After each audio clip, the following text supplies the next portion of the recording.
Hi, my name is Juliet and my mentor is Danielle Williams. I'm presenting from Port Washington, New York. My study is called Beyond Bars, which is a study of recidivism rates and rehabilitation programs for juvenile delinquents. I chose this project because I'm interested in public policy, advocacy, and education, and because I believe that success in life starts with education and advocacy on behalf of every child. After interning at the family court, seeing how many juveniles were being incarcerated in detention centers day after day, I became curious to know if these centers or other specific programs really helped them or made them worse. New York has several rehabilitation programs aimed to reduce the risk of recidivism among juvenile offenders, including aftercare programs, mental health services, and educational training programs. So, what is a juvenile delinquent? Well, in the state of New York, when a person who is under 18 years old but is at least 7 years old commits an act which would be a crime if he or she were an adult, and is then found to be in need of supervision, treatment, or confinement, this person is called a juvenile delinquent. Many youth offenders come from disadvantaged backgrounds and may not have had the opportunity to develop the skills and knowledge needed to succeed in the workforce, thus for contributing to them being incarcerated.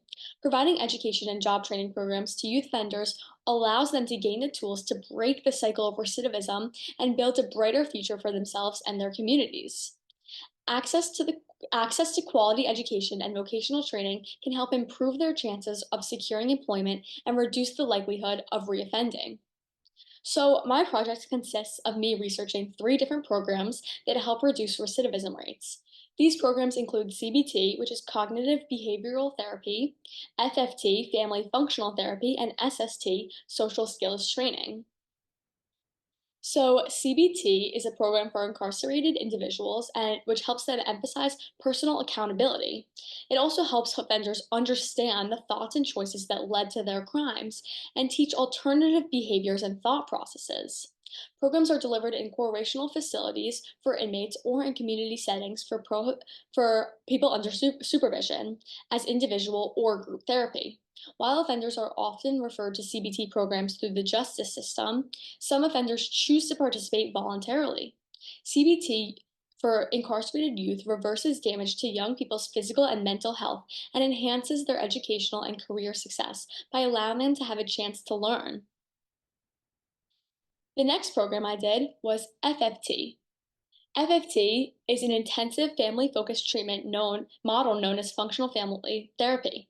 It utilizes specially trained therapists to work with youth and their families for several months. The programs are designed to improve family functioning, identify and address root causes of delinquent behavior, and support meaningful behavior change. According to Thomas Sexton in 2017, FFT has been implemented in over 300 communities and helps 40,000 families each year in the United States. Their use of Care4 software system helps consist of sound measures to be completed by clients, therapists, and supervisors that inform session planning and has easy access to a real-time feedback presented to therapists and use in treatment planning.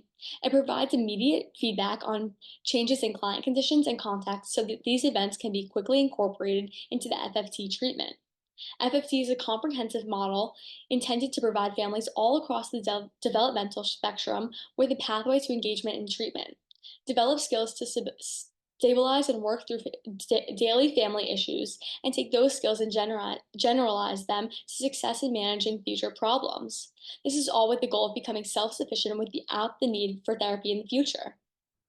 In many contexts, traditionally undeserved communities, families face social and community pressures that make it difficult, if not possible, to benefit from the outcomes of evidence-based models. Viewing the family as a whole rather than the client individually helps the family to help each other. The next program I did, which is the final program, is SST.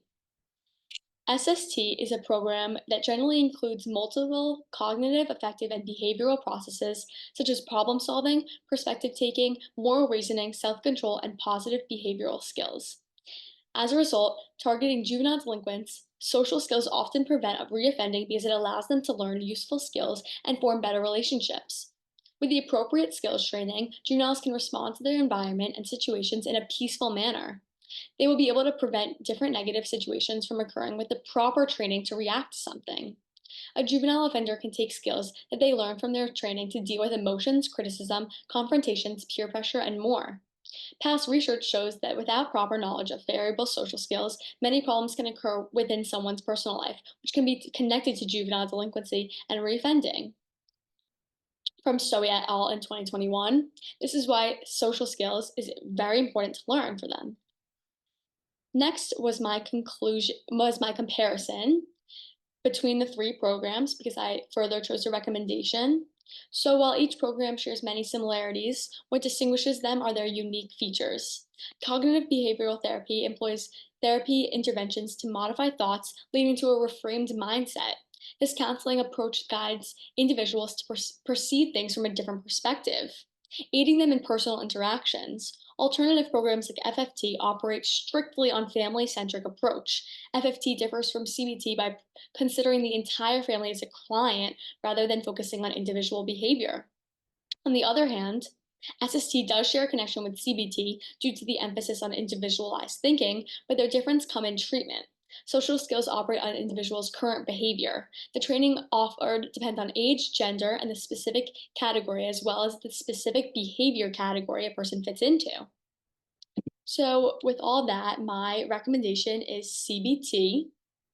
I recommend CBT as it has demonstrated significant success in reducing recidivism rates, decreasing an individual's likelihood of returning to prison within a year by about 25%, and more effective programs cutting recidivism down by more than 50%, according to the MDRC.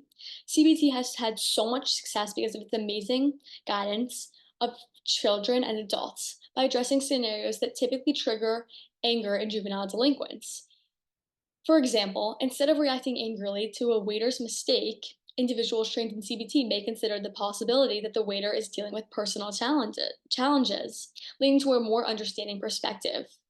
The study by Mark Lipsey shows the extent of CBT's effectiveness because when he combined and compared effects of different methods of CBT, he found that those based on punishment and deterrence appear to increase criminal recidivism. He also finds that the approaches of counseling and the multiple services CBT has to offer, the program has the greatest impact in reducing further criminal behavior. An individual's reflections often stem from their life experiences, and actions are frequently shaped by these reflections. CBT therapy acknowledges this and tries to help people transform negative thoughts into an alternative positive thought. This leads to their success and positive outcomes in CBT therapy. Thank you.